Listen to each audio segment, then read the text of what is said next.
Let's play, discover, sister and brother. Mom, Dad, the high camp. You play and discover. What's up, Play and Discover kids? Today we're going to read The Little Mermaid.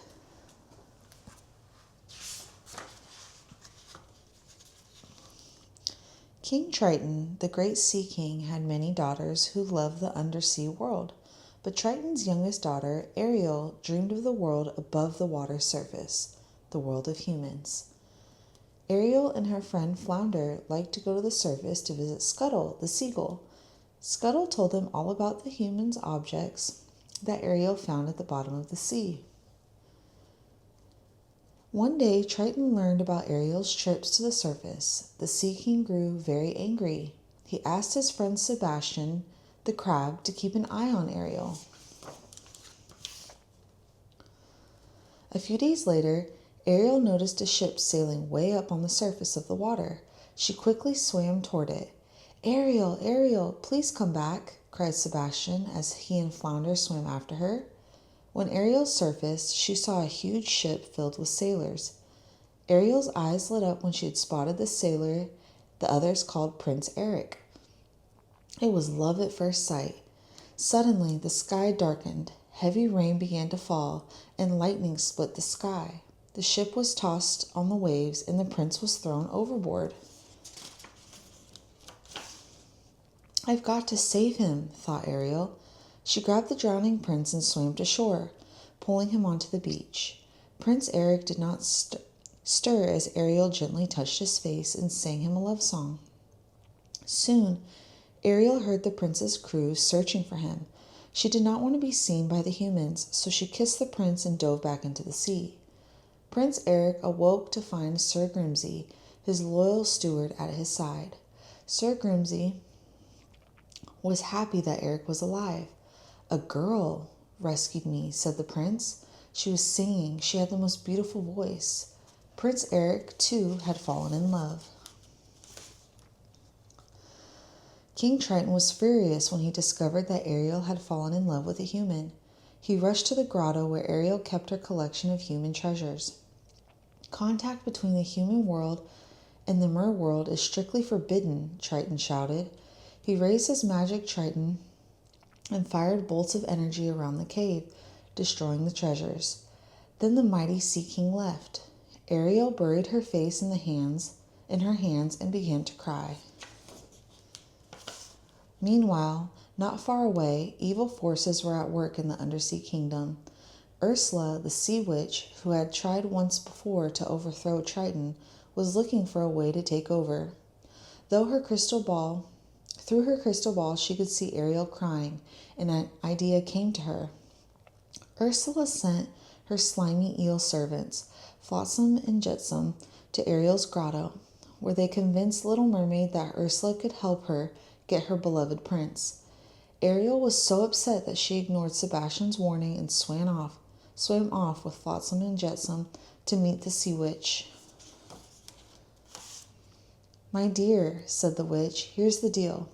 I'll make a potion that will turn you into a human for 3 days. Before the sun sets on the 3rd day, you've got to get dear old Princey to kiss you. If he kisses you, you'll remain human permanently.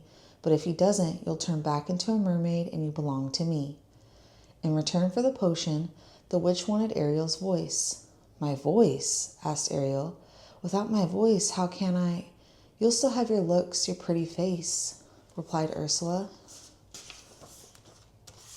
After Ariel agreed to Ursula's deal, an amazing change took place.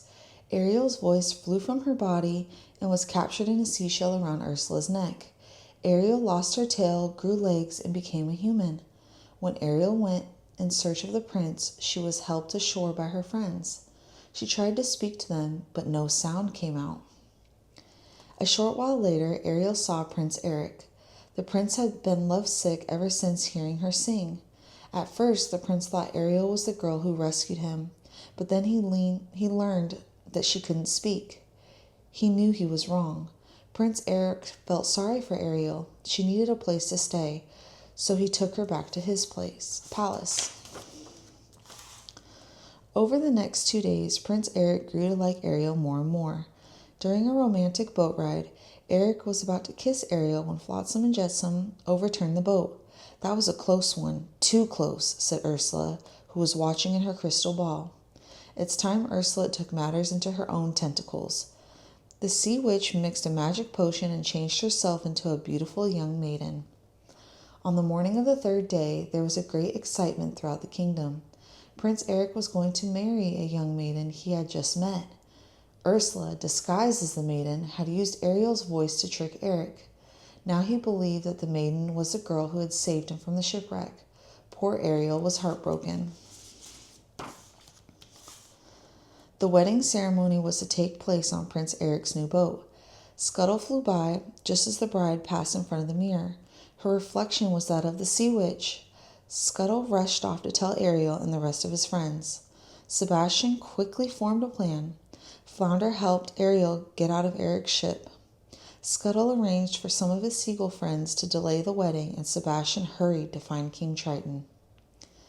Prince Eric and the maiden were about to be married when a flock of seagulls, led by Scuttle, swooped down on the bride. She screamed in the sea witch's voice. Scuttle knocked the seashell containing Ariel's voice from around the maiden's neck. The seashell shattered and Ariel's voice returned to her. "It was you all this time," said Prince Eric. "Oh, Eric, I wanted to tell you," said Ariel. The sun disappeared over the horizon as they were about to kiss. Ariel's 3 days were up. She changed back into a mermaid. Ursula grabbed Ariel and dove off the ship. Thanks to Sebastian's warning, Triton was waiting for them at Ursula's lair. "I might be willing to make an exchange for someone better," cried Ursula. Triton agreed, and he became Ursula's prisoner. She now had his magic Triton in control of the undersea kingdom. All of a sudden, a harpoon struck Ursula in the shoulder. Prince Eric had come to Ariel's rescue. Together, they swam to the surface. Ursula followed close behind, and she grew bigger and bigger with anger until she rose out of the water. Prince Eric swam to his ship and climbed on board. He grabbed the wheel and turned the ship toward Ursula. Just as the sea witch was about to fire a deadly bolt at Ariel from the trident, the prince's ship slammed into Ursula. The evil witch was destroyed. Now that witch was gone, Triton was freed. He rose from the sea and saw Ariel watching Prince Eric, who was lying on the shore unconscious. "She really does love him, doesn't she?" asked the Sea King. Sebastian, who was nearby, nodded. "I'm going to miss her," Triton added. Then he raised his trident and shot a magic bolt at Ariel's tail. The Little Mermaid's tail disappeared, and once again she had legs. Ariel was now human. Prince Eric awoke in time to see his beloved Ariel running onto the shore. He kissed her, and then they were married that day. After the wedding, Prince Eric and Ariel sailed off on their honeymoon to live happily ever after. The end. Thank you for reading with us, Play and Discover, kids. We'll see you next time. Let's play, discover, sister and brother. Mom, Dad, the high camp. You play and discover.